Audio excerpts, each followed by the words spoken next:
नमस्कार, आप देख रहे हैं द न्यूज़ 15 और मैं हूं शुभांगी। आइए देखते हैं आज की 15 बड़ी खबरें क्या है। दिल्ली बीजेपी के विधायकों ने केजरीवाल सरकार को बर्खास्त करने की मांग की है।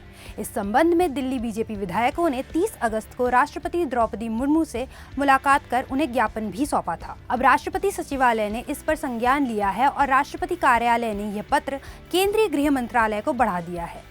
बीजेपी विधायकों ने संवैधानिक संकट का हवाला देते हुए दिल्ली सरकार को बर्खास्त करने की मांग की थी और इस चिट्ठी में दिल्ली के मुख्यमंत्री अरविंद केजरीवाल के जेल में होने का भी हवाला दिया गया था। ऐसे में राजनीतिक गलियारों में सुगबुगाहट है कि राजधानी दिल्ली में राष्ट्रपति शासन लग सकता है।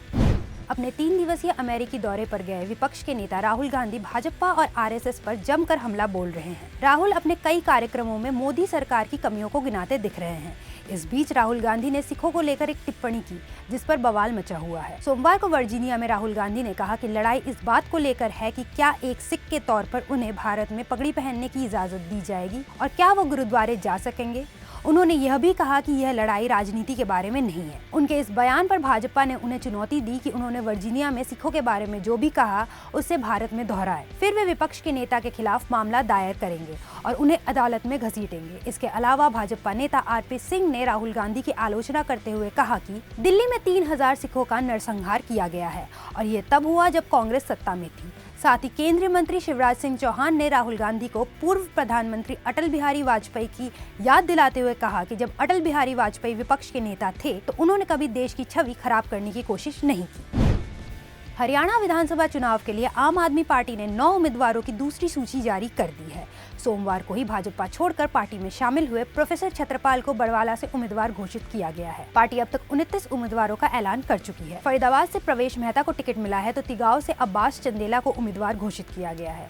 वहीं कांग्रेस और आप के बीच पिछले 5 दिन से गठबंधन को लेकर बातचीत चल रही थी। कांग्रेस की ओर से दीपक बाबरिया और आप के राघव चड्ढा के बीच बातचीत चल रही थी। पार्टी के सूत्रों के अनुसार आप 10 से ज्यादा सीट मांग रही थी मगर कांग्रेस 3 से ज्यादा सीट देने को तैयार नहीं हो रही थी। इसी बीच आप प्रदेश अध्यक्ष सुशील गुप्ता ने सोमवार सुबह कांग्रेस को अल्टीमेटम दिया कि गठबंधन पर आलाकमान से अगर कोई सूचना नहीं मिली तो पार्टी शाम तक प्रत्याशियों की सूची जारी कर देगी। आप नेताओं का मानना है कि वो पिछले कई महीनों से राज्य में तैयारी कर रहे हैं। उन्होंने कई नेताओं को विधानसभा चुनाव में लड़ने के लिए तैयार भी किया है मगर कांग्रेस गठबंधन को लेकर गंभीर नहीं दिख रही है। इस तर्ज पर गठबंधन तय नहीं होने के कारण आम आदमी पार्टी ने सोमवार को 20 उम्मीदवारों की पहली सूची जारी कर दी थी। सूची जारी होने के बाद आप सांसद संजय सिंह ने कहा कि गठबंधन होता नजर नहीं आ रहा है। आम आदमी पार्टी राष्ट्रीय दल है और हरियाणा में पार्टी का जनाधार मजबूत है। सभी सीटों पर आपकी तैयारी पूरी है। अपने संस्मरण 5 डिकेड्स इन पॉलिटिक्स के लॉन्च पर कांग्रेस नेता और पूर्व गृह मंत्री सुशील कुमार शिंदे ने जम्मू कश्मीर के बारे में ऐसा किस्सा सुनाया कि अब उसे लेकर सियासी गलियारे में बातचीत चल रही है। उन्होंने कहा कि गृह मंत्री बनने से पहले जब मैं शिक्षाविद विजयधर से मिलने गया था तो मैंने उनसे सलाह मांगी थी और उन्होंने मुझसे कहा था कि आप डल झील घूमना और लाल चौक पर लोगों से मिलना, लेकिन मैं सच बताऊं तो मुझे लाल चौक पर डर लग रहा था। जिसके बाद शिंदे ने बोला कि ये बात मैंने आपको हंसाने के लिए कहा है पर पूर्व पुलिसकर्मी इस तरह नहीं बोल सकते। उनके इस बयान पर बीजेपी ने निशाना साधा है। बीजेपी प्रवक्ता शहजाद पूनावाला ने सोशल मीडिया पोस्ट के जरिए कहा कि कांग्रेस को शिंदे की बातों पर ध्यान देना चाहिए। यूपीए काल के गृह मंत्री सुशील शिंदे ने माना कि वो जम्मू कश्मीर जाने से डरते हैं। हरियाणा विधानसभा चुनाव के लिए बीजेपी ने उम्मीदवारों की दूसरी लिस्ट जारी कर दी है। दूसरी लिस्ट में 21 सीटों पर उम्मीदवारों की घोषणा की गई है। 2 मुस्लिम उम्मीदवारों को भी टिकट दिया गया है। दूसरी लिस्ट के साथ ही बीजेपी ने हरियाणा की 90 में से 88 सीटों पर उम्मीदवार घोषित कर दिए हैं। पहली लिस्ट में 67 सीटों पर कैंडिडेट्स का ऐलान किया गया था। 2 सीटों पर अभी भी ऐलान होना बाकी है। वहीं जहां जुलना सीट से कांग्रेस ने पहलवान विनेश फोगाट को उतारा है तो बीजेपी ने उनके विपक्ष में योगेश बैरागी को चुनावी मैदान में उतारा है। अगर पोहवा सीट की बात करें तो यहाँ उम्मीदवार बदल दिया गया है। यहाँ पहले बीजेपी ने कंवलजीत सिंह अजराना को टिकट दिया था लेकिन विरोध के चलते उन्होंने टिकट वापस कर दिया। अब सीट पर बीजेपी ने जय भगवान शर्मा को उम्मीदवार बनाया है।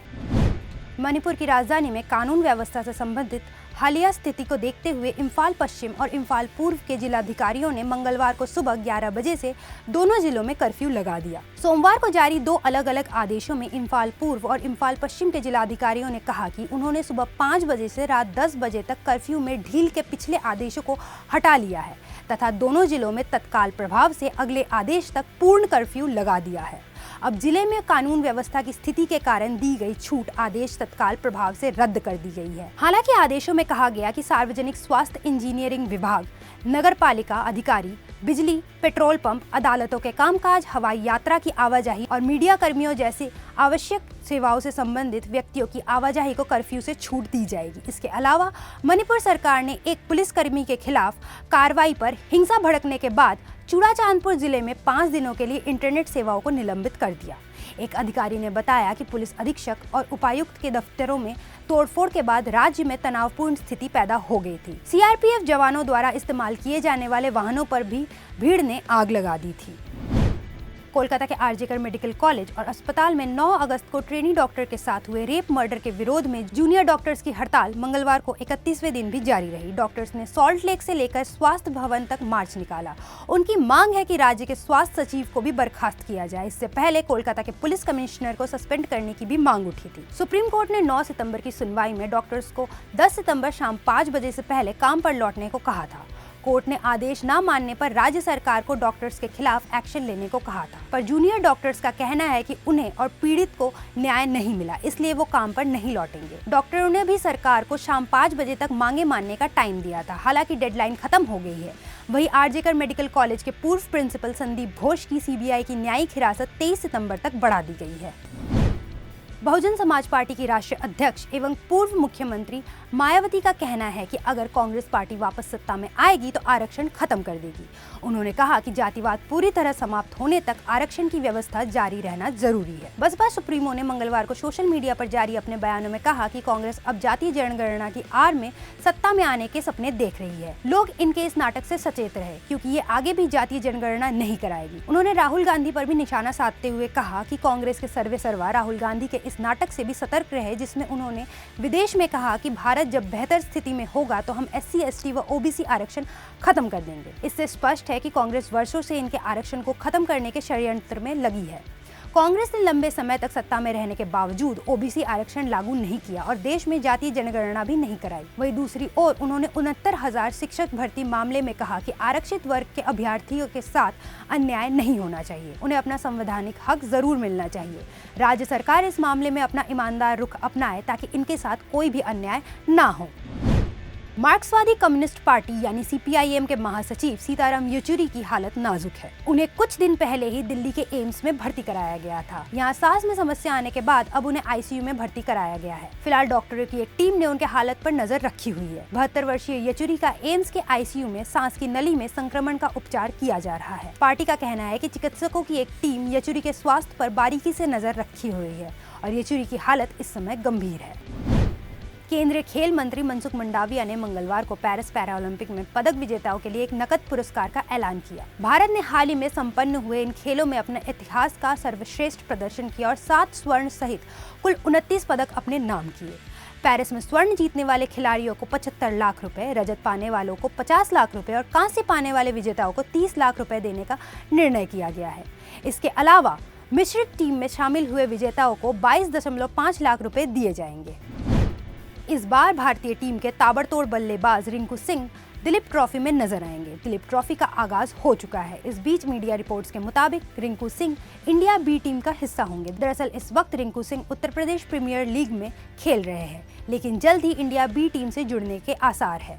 वही दिलीप ट्रॉफी के लिए बुलावा आने पर रिंकू सिंह ने अपनी प्रतिक्रिया दी है। रिंकू सिंह ने कहा कि वो मेहनत करते हैं और आगे की नहीं सोचते हैं। हर साल की तरह इस साल भी सलमान खान की बहन अर्पिता खान शर्मा ने गणपति बाप्पा का पूजन किया और रविवार 8 सितंबर को अर्पिता ने पति आयुष और पूरे खान परिवार के साथ धूमधाम से गणपति विसर्जन किया। इस मौके पर अर्पिता के भाई सलमान भी पूरे परिवार के साथ मौजूद रहे। रिब इंजरी होने के बावजूद भी एक्टर यहां दिल खोलकर डांस करते दिखे। इससे पहले शनिवार को सलमान ने मुकेश और नीता अंबानी के घर पर हुए गणेश उत्सव में भी भाग लिया था। थलपति विजय ने अपनी नई रिलीज हुई film the greatest of all time से नया इतिहास लिख दिया है। 4 दिनों के पहले वीकेंड में इस फिल्म ने देश और दुनिया में ताबड़तोड़ कमाई की। 4 दिनों में ही फिल्म गोट ने वर्ल्ड वाइड करीब 281 करोड़ रुपए की ग्रॉस कमाई की है। वही थलपति विजय साउथ सिनेमा के इकलौते सुपरस्टार है जिनकी 8 फिल्में ग्लोबल बॉक्स ऑफिस पर 200 करोड़ क्लब में है। अमेरिका में होने वाले राष्ट्रपति चुनाव से पहले दूसरी प्रेसिडेंशियल डिबेट होने वाली है। पूर्व राष्ट्रपति डोनाल्ड ट्रंप और मौजूदा उपराष्ट्रपति कमला हैरिस इस डिबेट में आमने सामने होंगे। भारतीय समय अनुसार इसे बुधवार सुबह 7 से 8 बजे देखा जा सकता है, जबकि US टाइम के हिसाब से ये मंगलवार रात 9 बजे होगा। डिबेट के दौरान नेताओं के बीच राजनीतिक बहस होगी। बहस के दौरान दोनों ही नेता पर देश को लेकर अपने अलग दृष्टिकोण को बताने का दबाव होगा। डिबेट पूर्वी फिलाडेल्फिया में होगा। इससे पहले 28 जून को पहला प्रेसिडेंशियल डिबेट हुआ था। पहले डिबेट में जो बाइडेन और डोनाल्ड ट्रंप आमने सामने थे। डिबेट में शुरुआत से ही ट्रंप भारी पड़ते दिखे थे। ट्रंप को पहली प्रेसिडेंशियल डिबेट का विनर घोषित किया गया था। उत्तरी वियतनाम में फोंग शाओ ब्रिज ढह गया क्योंकि ताकतवर सुपर टाइफून यागी ने वियतनाम में भारी तबाही मचाई हुई है। देश के सबसे व्यस्त पुल का भयावह तरीके से ढह जाने का वीडियो अब इंटरनेट पे वायरल हो रहा है। इस वीडियो में देखा जा सकता है कि पुल ढहने की वजह से गाड़ियां रेड रिवर में गिर रही है। ये वीडियो गाड़ी के डैश कैम से ली गई है। देश और दुनिया की बाकी तमाम खबरों के लिए देखते रहे द न्यूज़ 15। नमस्कार।